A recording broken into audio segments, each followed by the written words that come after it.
Good morning and welcome to Football League World TV. This is the midweek review. Today we'll be looking at the best of Tuesday and Wednesday evening's action from the FA Cup, the Championship, League One and League Two. An awful lot of stuff to get our teeth cut into. And joining me to do that are my Football League World colleagues, Toby Wilding and Adam Jones. Toby, how are you doing this morning?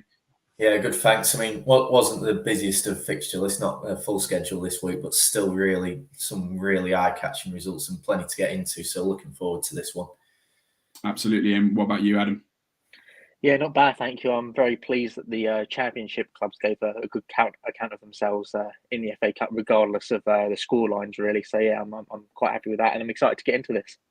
Absolutely. Well, the FA Cup fixtures is where we are going to start. But before we get going, just a reminder, as always, please do give this video a like and a share if you can. And if you haven't already, head to Football League World TV on YouTube and do give us a subscribe. It really will help us grow the channel.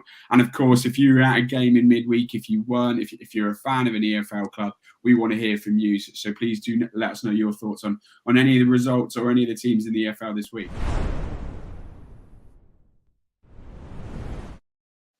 Only one place to start then, and that's the Riverside. Another Premier League scout for Chris Wilder's Middlesbrough, who continue to impress under the former Sheffield United boss. A 1-0 victory over Spurs on Tuesday evening. Josh Coburn hammering a goal in extra time to secure their place in the quarter final. I'll come to you first, Toby. I mean, you've got to praise sort of the whole Boro team for what was another sort of hard-fought performance. They didn't lie down. They went toe-to-toe with a Premier League club. Got their sort of reward, obviously. But were there any players in particular that stood out for you?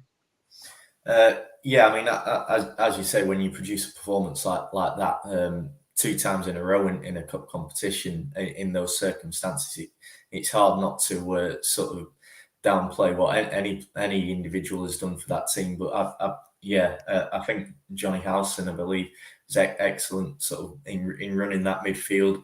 I think as well, as you say there, Josh Coburn with the goal, that's one that really stands out for me. Obviously, still very young at the very early stages of his career, but to sort of show that confidence, to take a chance like that, shows just what potential he possesses. And I think as well, obviously, he's in an excellent run of form at the minute. You know, he can barely seem to stop scoring right now, which is just such an exciting prospect for Boro, especially when you consider, the fact that they have struggled a bit for a prolific goal scorer this season, and also the fact that you look at some of their attacking options like Savandra Spore, Aaron Connolly, Lauren Balogun. They're all only on loan, so they're going to be looking perhaps a bit shorter in attacking options come the summer. So the fact that they've got someone like Coburn here who's really coming through and can make these sorts of impacts has got to be really exciting for them in terms of adding that extra bit of attacking threat to fill the void that those 3 might leave. And I mean, with that in mind, the fact that they got him sort of signed to a new long-term contract only back in January until through till the summer of 2025, that just seems to be looking like a better piece of business with pretty much every game he plays right now. Absolutely. Certainly, I think when those 2 Premier League strikers, Balogun from Arsenal and Aaron Connolly from Brighton came in, you thought maybe it'd be Coburn's opportunities that would be effective, but he continues to sort of make the most of the chances that come to him. Wayne Walden, a regular fan for us, is in the comments, said, "Morning, guys. Middlesbrough played very well against Spurs, so well done, Middlesbrough." Adam, coming to you. Obviously, they're still a Championship club, and there are big Premier League clubs still in the competition. Chelsea and Liverpool, of course, who both qualified last night. But no one. It's not a draw that I don't think anyone's really going to want right now, because the expectation is still going to be there. But we've seen against Man United and Tottenham that they can really dig in and take their chances. How far for you do you think Boro can go in this competition? Well, it's a really difficult one, because obviously we've still got Manchester City who went through perhaps not as comfortably as they wanted to against Peterborough United. Obviously you've got Liverpool as well and Chelsea that went through against against Luton. So those are three sides really that are going to be a real threat to Middlesbrough, and that's probably one of the reasons why they probably won't win it this year. But honestly, I mean, I was saying to you just before we came on air that I think they're kind of like a ready-made Premier League side already, and I can't see them being phased against the likes of Southampton and Crystal Palace and even Everton maybe. So I think for me, if they get any of those three, I think they've got a fantastic chance of going to Wembley. But they've shown that they're not really afraid of anybody, and for me that's a fantastic thing really as a Championship club to kind of take on the challenge in that way, like Nottingham Forest did with Leicester. I think they've gone in there with no fear, and a lot of that has to go down to Chris Wilder. He's done a fantastic job since he's came in. Obviously, a clearly defined system in there with three at the back. I think that Dyke still as well was an unsung hero on Tuesday. I thought he was fantastic as well in kind of providing that defensive shield for Jones, but also going forward himself and being a real kind of attacking threat. And as Toby mentioned as well, Johnny Howson was fantastic as well. And you've got players in there who are, like the whole team really ready-made for the Premier League. So the signs are really promising for them, and they've got nothing to lose now. Really, they're going to be the underdog really in pretty much whatever game. So that comes up in the FA Cup. So for them, just give it a good go and see how far you can go. But they'll have that advantage of not having that expectation really on their shoulders. Absolutely, and I think the cliche that's often trotted out by sort of managers and players when they go out of the club, the cup early is it allows them to focus all their attention on the league. But in my eyes, this sort of run deeper into the FA Cup can only do them well in terms of confidence ahead of that promotion push. We'll come to the second of the FA Cup games that we're going to look at, and that's the 3-2 win for Chelsea at Kenneworth Road last night against Luton Town. Reece Burke put the Hatters ahead before Saul Niguez equalised, and Harry Cornick made it 2-1 to the home side of the break. But Timo Werner and Romelu Lukaku struck in the second half to sort of help the Hatters, knock the Hatters out and secure a place in the quarter-final. Toby, the Hatters fought hard in the end, but I think just too much quality for the European and world champions. But Nathan Jones's side can take a lot of heart from this, can't they? And it's a great moment for the club, as it were, to really be able to show everyone, on primetime TV, just how far the club have come. Yeah, absolutely. I mean, I was, it feels like despite the result, that was a really positive night for Luton that last night. They made changes themselves. I think, was it 5 or 6 changes they made, and yet they were still able to go toe to toe with a Chelsea side that you would expect to beat a lot of other Premier League teams. So that sort of shows the strength in depth that Luton have, which can only be a good thing when you sort of look at their running as they aim to make the playoffs as well. And I think as well the fact that they were able to do that and still, rest a few players, that helps. Obviously, it keeps key men fit and fresh, but shows that they have the talent there to step in if necessary. I think Harry Cornick getting his goal, that feels like it could be a significant moment. Only his second in all competitions since November, which is sort of ridiculous for a player of his talent. So, the fact that he got it against a side such as Chelsea is just a major sort of lift for him. You feel, the confidence that should give him going forward, especially when you consider how well he took that finish. It was a really sort of cool, calm, composed into the bottom corner. It was, so that'll be a big lift for him, you'd feel. I think, maybe the one concern perhaps it was the injury to Jed Steer being stretched off early, obviously with James Shea already out injured as well. So, that might be a bit of concern in the goalkeeping position. But even so, Harry Isted came in and he made some excellent saves as well, it should be said. So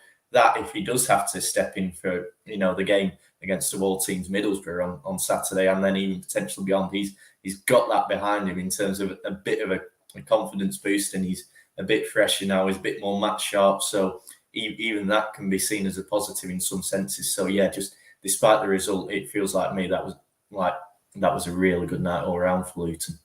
Yeah, certainly. Absolute props. Harry Isted, the 24-year-old, never easy for any goalkeeper to come on sort of 14 minutes into a game, never mind against the sort of European and world champions, never mind that they've got a sort of £100 million strike force, and instead was playing in the National League on loan last season. His first appearance since October 2018 for Luton.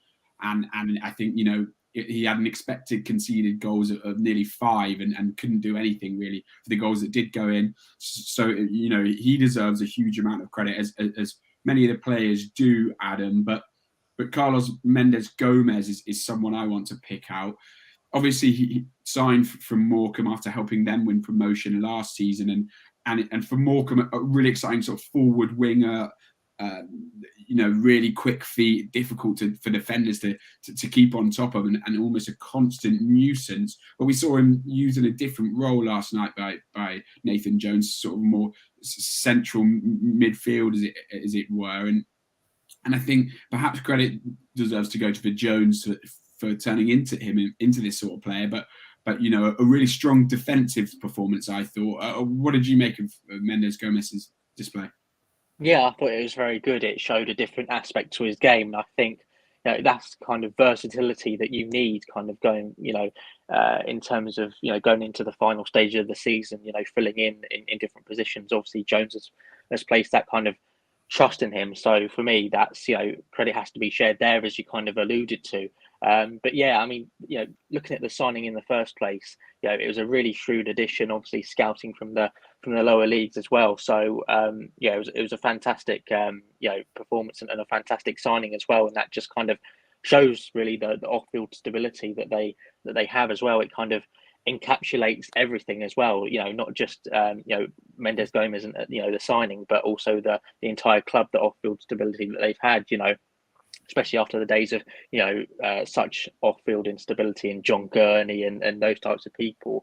To have a real stable ship now and to have Mendes-Gomez as part of that is fantastic for them. And I can only wish them well for the future. But yeah, I mean, in terms of the player himself, he's shown the versatility needed to play in multiple positions. And you're seeing managers nowadays using players in slightly different positions and kind of experimenting and putting against a very good side, putting a very good display. So he's showing his worth, and he's going to be a really big player in years to come as well, along with Gabriel Osho, who can play as a kind of defender as well as a midfielder. So they've got plenty of players there who can play in different positions and can still do a good shift and can still put in a good performance for the team.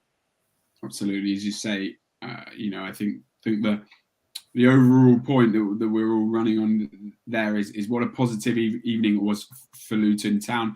As you say, Toby, a huge game on the weekend for them against Middlesbrough, and we'll now turn our attention to the one championship game this week.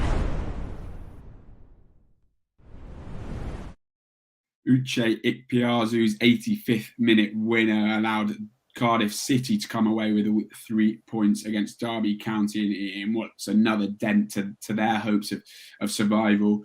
Toby Ram's boss, Wayne Rooney, was absolutely fuming at full time. He accused the fourth official of not speaking to him with any sort of respect or dignity. He accused, the officials, decisions going against him. He questioned whether that's because of what's on running with the EFL, and it was certainly an impassioned rant. And you could really see where his frustration came from. Looked to me 2000 in the build up to the goal.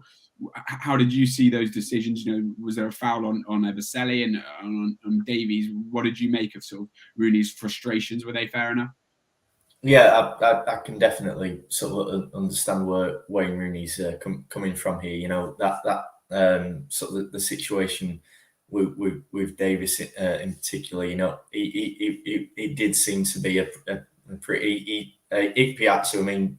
I mean, in fairness, it's a decent finish, but he does seem to pretty clearly manhandle Davis out of the way. Now there might be some people who say, well, Davis perhaps needed to be stronger there, but when you're trying to set yourself in that sort of position to defend the ball coming in, it can perhaps be hard to really do that when you've got so much to focus on. And so with that, you can definitely understand Rooney's frustration. But I mean, if we're being honest, and people always say you don't want to really lay into officials too much, but it does seem to have been a theme across the Championship really this season, and I think we're probably seeing this in the Premier League as well, with some of the comments coming out about just sort of the standard of officiating.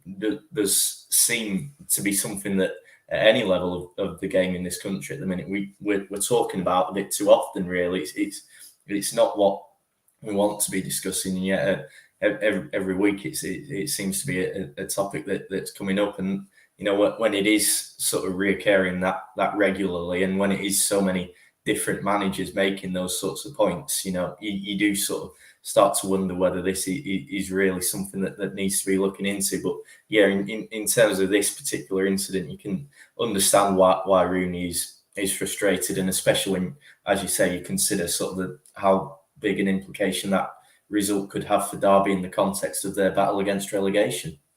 Yeah, certainly I agree with you there. There does seem to be a lot of talk about official and bad officiating this season. Let's talk about the football then, Adam. A case really for Derby, who dominated possession, but their strikers just weren't seeming to fire in the likes of Luke Plange and Colin Kazim Richards, but a striker that continues to fire for the Bluebirds, Uche Ikpeazu, 3 in 6 games for him, all from the bench.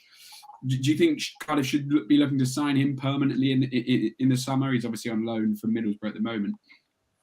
Yeah, it's a very difficult one, because I think it was last year. I think it may have been about October time. I think it was the chairman, Mehmet Dalman, who came out and said, we're seeking extra finances here and ways of financing the club because we're struggling a little bit. And I think that kind of showed really in the January window, obviously sticking to loan deals. So whether they can afford him in the summer, I'm not 100% sure, if I'm being honest. I think they'll be mainly sticking to loans once again in the summer window. And obviously that's a real kind of source of frustration, because they want to be kind of building for the long term now.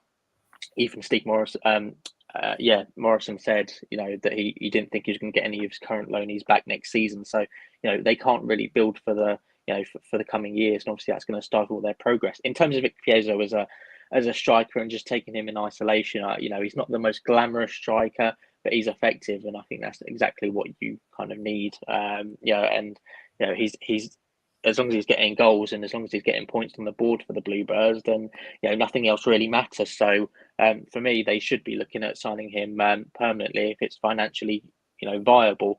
Obviously, you've got we mentioned it earlier, the lack of striking options at the moment that Middlesbrough have, which is going to be a little bit of a problem for them. Obviously, Coburn can step up, but you've got the likes of Sporar, Balogun and Connolly that are going to go back to their parent clubs most likely. So that's going to be interesting to see whether Wilder kind of re-includes him in his plans. Obviously that might depend on the division that they're in, but in terms of the player himself, they should be doing everything they can, if it's financially viable to get him in the door permanently, because he could be not just a decent signing for the next year or two, but also for the future as well. He's still reasonably young, so there's definitely potential there for him to get even better. Absolutely, certainly looks to be enjoying his football in the Welsh capital as well. The result means the Rams remain 8 points adrift of Barnsley. Safety rather, ahead of a huge relegation 6-pointer against Barnsley on the weekend. As for Cardiff City, 16 points above the drop now. And a team that I think a point a few months ago we were talking about being in that relegation battle. The club confirmed after the game that Steve Morrison has got the permanent job. Toby, before we move on to League One and League Two, just quickly, is that the right decision for you? Yeah, it looks to be. I know he was sort of calling for it quite recently, wasn't he? Saying that he feels that he deserves it based on what he's done, and it is sort of feels rather hard to argue sort of with that assessment. Was sort of looking back on sort of Cardiff's run since about January. They've put about I think it was 12 points they put into the gap between them and the relegation zone just in the past sort of 6 weeks or so. So that sort of shows just how much he's getting out of this side. And with that in mind, you feel it is very much justified.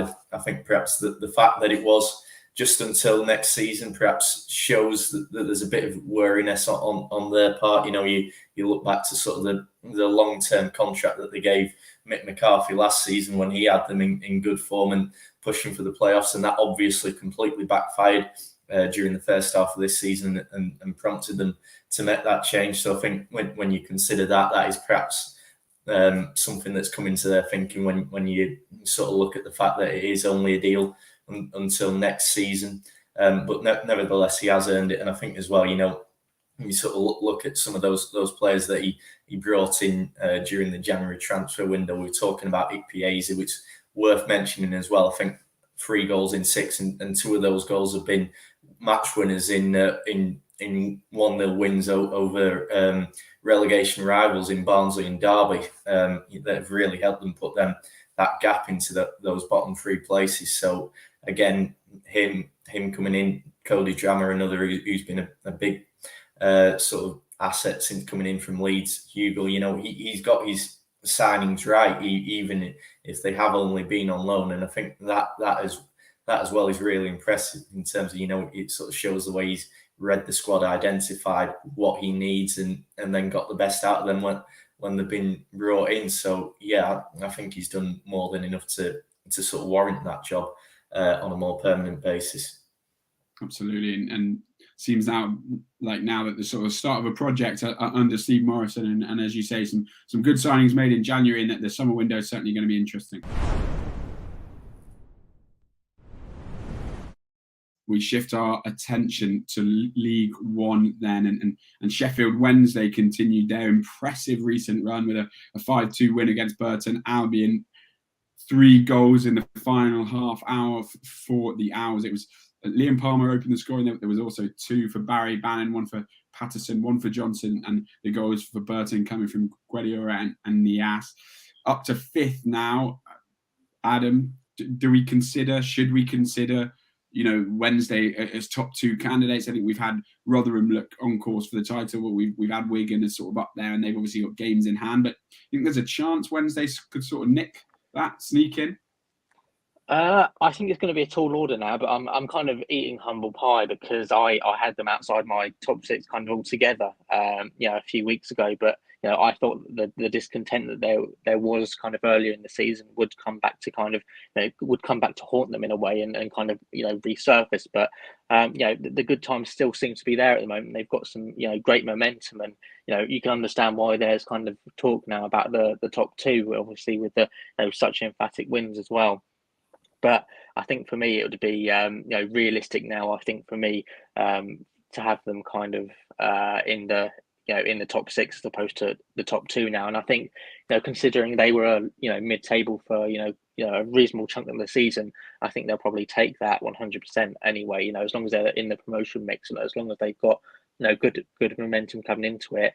Into the playoff campaign, then anything can happen really, and there's a great chance of them kind of going up. So but you also got to credit Darren Moore, not just the players as well, because he kind of helped to kind of lay the foundations in the summer, I think, with some of the good signings that they've made, and that helped to transform a depleted squad to one full of depth, and I think that's fantastic for them as well. But they're getting in good form at the right time. The main question is, are they going to retain their consistency?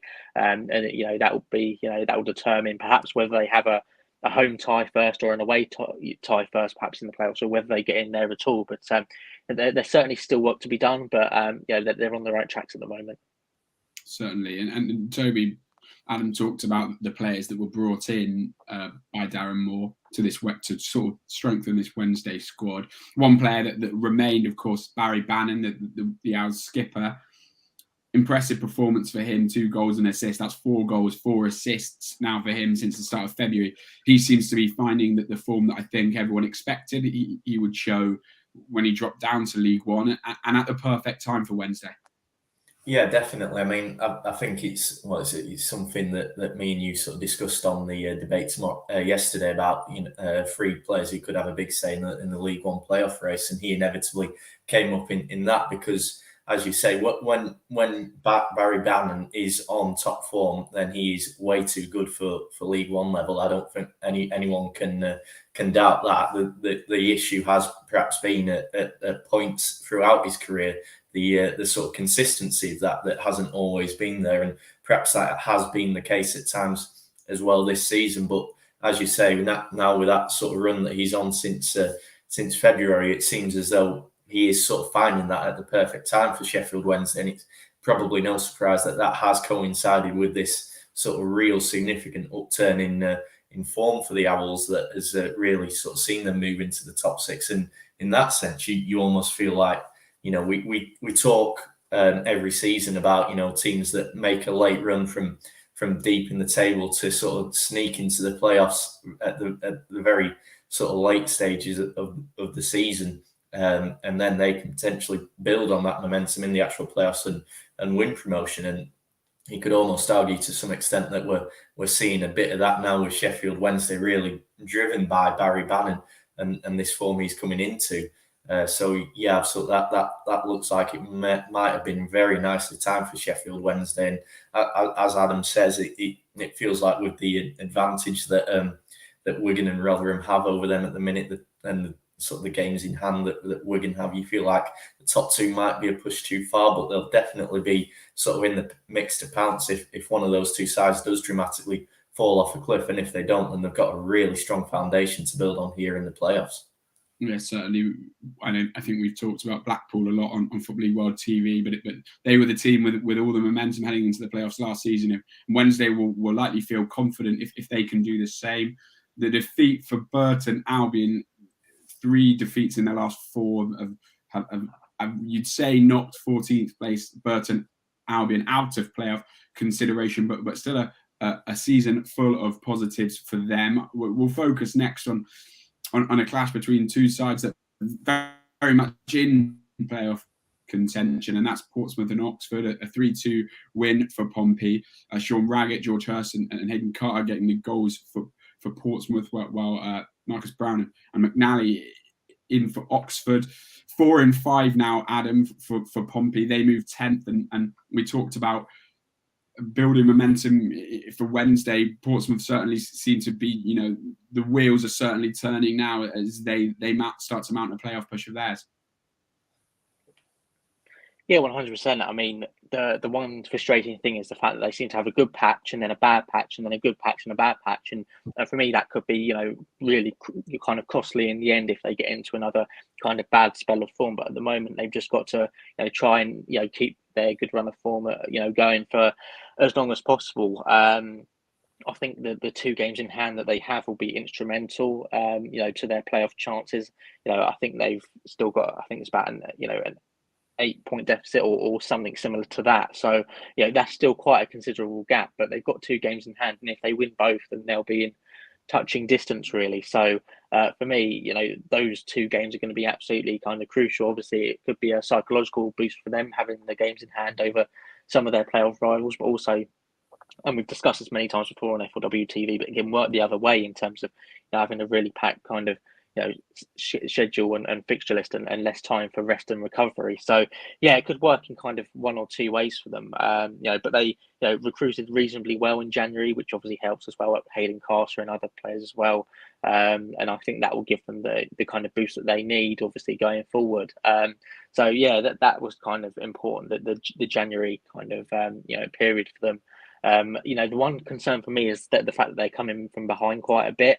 And I think for me, there's only a certain amount of times you can do that. And it's not exactly going to fill the defence with confidence. I don't think their defence has been obviously the best at the moment. Obviously, with the lack of clean sheets, that will be a little bit of a concern for Danny Cowley. But, you've got to look at the positives as well. And whilst they're still on this run, they've got to keep things as positive as possible. And for me, how long they can stretch this run out to will be instrumental in kind of whether they can get in the playoffs or not. Absolutely. Yeah, you picked it out of there, really. They've come from behind 3 games in a row now, and certainly, there's a concern there, but I also think, it speaks to a belief in the squad that really should help them as we move toward the business end of the season. Toby, Oxford remain 4th despite that defeat, but they've got a really tough run before the end of the season with Ipswich, Plymouth, Sunderland, MK Dons and Rotherham all still to play. Adam touched upon games in hand there. In terms of this tough run-in, are you viewing it, or would they view it as a concern for Carl Robinson's side? some tough fixtures coming up, or alternatively, is it a bonus because they can sort of still take points off sides around them in the table? Yeah, I mean, how they'll look at it, only they will know. But I think from a mental perspective, they have to be looking at it from a positive. I mean, looking at this table now, and Oxford have played more games than anyone else in that League One promotion picture. So, the pressure is on them from that sense. So what they've got to view this as is an opportunity to sort of cancel out those games in hand and really take points off those other sides in and around them, and that almost sort of cancels out the threat that those games in hand have to some extent. And that is the way they've got to look at this, as an opportunity, because if you start viewing it as a situation where they're under pressure, then you feel that is when mistakes can start to creep into a team's game, and that's when they start to slip up as they potentially did to some extent on Tuesday night, although admittedly an absolute world-class strike from Hayden Carter for what turned out to be the winner. And sometimes you just can't mitigate for those sorts of situations. They might have got a point out of that game had that not happened, and then it's a solid point that sort of keeps the chasing pack at arm's length to some extent. So yeah, it's a precious situation for Oxford, but they do have to look at it from a positive perspective and see it as an opportunity, because if they take that, then they are in a really strong position for a top six spot, certainly. And as we were saying with Sheffield Wednesday, if they do that, then that gives them a huge amount of momentum going into the playoffs and a huge amount of confidence if they have already beat those sides in the regular season. Absolutely. Certainly going to be a very interesting finish to the season in League One. Just the one game for us to look at today. Well, there were more, but just the one game we'll be looking at today, as it were, in League Two. That's Carlisle's 2-0 win against Rochdale. Omari Patrick and Toby Silva, the goal scorers, a massive win for the Cumbrians, who moved to 19th, 3 points clear now of the bottom three. Toby, that's 6 points in 2 games now since Paul Simpson took charge. What impact that is, and if they can, with that sort of momentum behind them, do they suddenly become one of the teams you'd sort of favour to stay up? Yeah, it's an interesting one, isn't it? I mean, first of all, you sort of looking at the response of Carlisle fans to when it was announced that Paul Simpson was returning to the club as manager. It was a hugely positive one.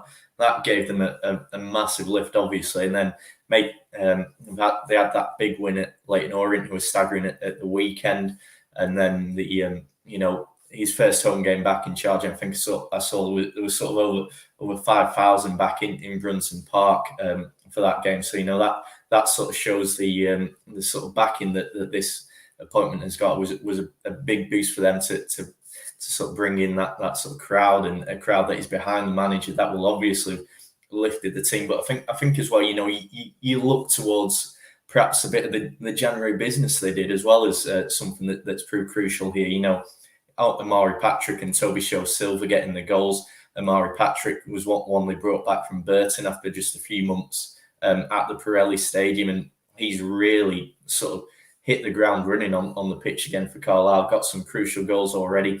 Toby Silva made it safe with his second, and that again, and another one who came in January. I think one of many on deadline day, which I thought that deadline day with the players they brought in made it a really good sort of January window for Carlisle, and really gave them a chance of getting themselves out of trouble in the relegation zone. And when you're getting those sorts of contributions from those players, that really sort of shows that they have got a lot of business right, it seems, in that sense. So yeah, they're giving themselves some really good momentum. And as for whether they're favourites, I think that all depends on Saturday. A huge game for them away at Oldham, who are obviously down there and enjoying a bit of a resurgence themselves under John Sheridan. So that's a massive 6-pointer. And as you say, if Carlisle win that and sort of end the unbeaten start for John Sheridan back at Boundary Park, then that puts them 6 clear of the relegation zone. And at that stage of the season would give them a massive sort of foundation to really build on and pull away from the bottom two. So Yeah, absolutely. Really big result for Carlisle, and puts them in a really strong position if they can make it 3 from 3 on Saturday. Absolutely. Momentum seems to be our buzzword today, and I think it will continue to be as we head toward the end of the season. And as you say, it will be a massive momentum boost for either Oldham or Carlisle, whoever comes away with 3 points in that game. Well, that is everything from us on the EFL sort of FA Cup midweek review. That's not everything today on Football League World TV, though. At 4 p.m, George Douglas, Marcus Sally and Ben Wignall will be debating the 3 players that can decide the League 2 playoff race. But for the time being, that just leaves me to say thank you to Toby and Adam, and thanks everyone for watching.